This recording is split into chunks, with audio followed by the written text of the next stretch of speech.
আসসালামু আলাইকুম। কেমন আছেন সবাই? আশা করি ভালো আছেন। আমিও ইনশাআল্লাহ ভালো আছি আল্লাহর রহমতে। তো চলে আসলাম আরেকটা নতুন ভিডিও নিয়ে আপনাদের মাঝে। আশা করি ভিডিওটা ভালো লাগবে। আর যদি ভিডিওটার কোনো অংশ ভালো লেগে থাকে তো প্লিজ একটা লাইক, কমেন্ট, শেয়ার করবেন, যেন আমি আরও এগিয়ে যেতে পারি, আরও সুন্দর সুন্দর ভিডিও আপলোড করতে পারি। যদিও আমি চেষ্টা করি তেমন সুন্দর ভিডিও আপলোড করতে পারি না। তো আপনারা সবাই কেমন আছেন? দীর্ঘ অনেকক্ষণ পর আপনাদের সাথে কথা বলতেছি, আপনাদের সাথে ভিডিও ছাড়তেছি। তো আপনারা কে কেমন আছেন কমেন্টে জানাবেন। আজকে মূলত ঘুম থেকে উঠেই দেখলাম যে একটু একটু বৃষ্টি হচ্ছে, প্রচুর ঠান্ডা।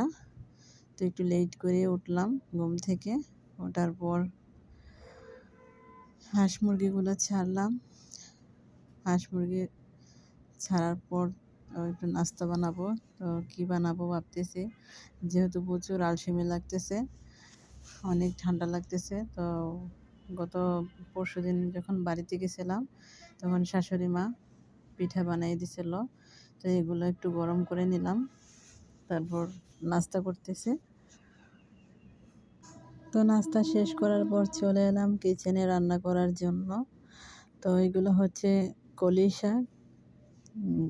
আমি কলি শাক নামিয়ে চিনি, আর কোনো নাম আমি জানি না, কারণ এই নামিয়ে যখন কিনে নিয়ে আসছিলাম ওনারা বলছিল এটা নাকি কলি শাক। তো এটা আমি ভাজি করতেছি, একটু রসুনটা বেশি পরিমাণ দিলাম, জানি না কি কেমন লাগে খেতে, তো এই জন্য একটু রসুনটা বেশি দিলাম। আর এমনি তো আমি একটু রসুনটা বেশিই খাই। তো আপনারা যদি কেউ এই শাকটা রান্না করে থাকেন, কিভাবে রান্না করছেন আমার একটু জানাবেন, যেন আমি আবারও এনে আপনাদের মতো করে রান্না করতে পারি। আমি প্রথম রান্না করতেছি এই শাকটা। আর এই শাকটা খেতে আমার কাছে ততটা একটা ভালো লাগেনি। তো আমার হাজব্যান্ড বলছে ওনার কাছে নাকি ভালো লাগে, উনি আবার নিয়ে আসবেন বলছে, আমার কাছে অনেক ভালো লাগতেছে। তো আর কি করা যায়, ভাজি হয়ে গেছে প্রায়। আর এই শাকটা এত বেশি হয় না, একদম মিহি হয় না, একটু একটু আঁশ থাকে। তো আমার শাক ভাজি হয়ে গেছে। আর এদিকে বেগুন কাটতেছি।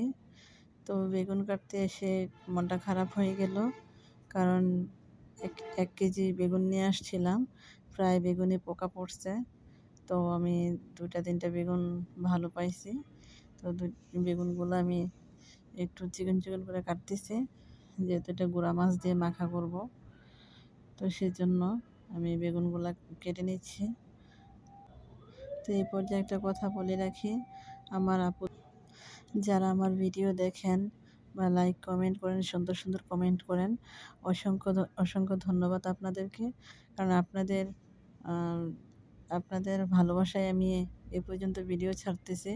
কিন্তু দুঃখের বিষয় হচ্ছে, গতদিন আমি যখন আমার লাস্ট ভিডিওটা আপলোড করি, ওটাতে কোনো ওয়াচ টাইম আসে নাই। কিন্তু কেন আসে না আমি জানি না।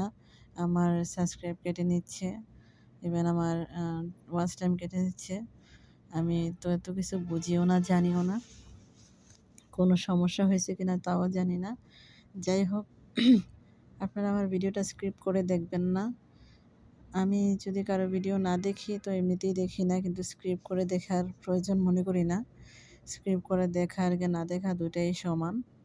শুধু শুধু আরেকজনের ভিডিওতে গিয়ে একটা কমেন্ট করে বসবো না দেখে, ওইটা আমার কাছে নিজের কাছে অনেক খারাপ লাগে। তো এ পর্যায়ে আমি যদি কিছু বলে থাকি, তো আপনারা আমাকে ক্ষমা সুন্দর দৃষ্টিতে দেখবেন। আর আপনারা তো আমাকে সবসময় সাপোর্ট করে আসছেন।